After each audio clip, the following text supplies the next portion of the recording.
দেবু ভাত নিয়ে আসো, বিশাখা ভাত নিবে।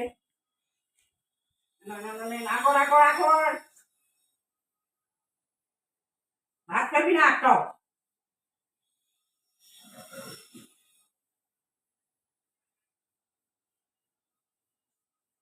এটাকে একটা পাপড় দিতে বললাম এখন আগে, তারপরে কচু শাক আর ডাল দিয়ে খাবে। পাপড় দিব? হ্যাঁ, সবাইকে একটা একটা খেয়ে নিই কেমন, তাও এটা দিয়ে তারপরে কচু শাক আর ডাল দিয়ে খাবে।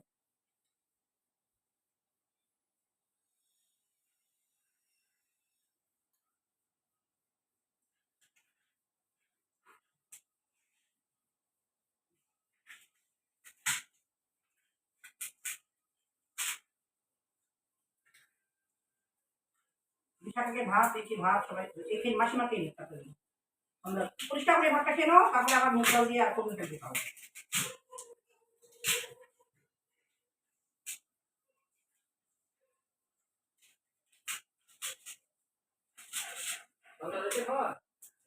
হ্যাঁ, সন্ধ্যা পরে করো।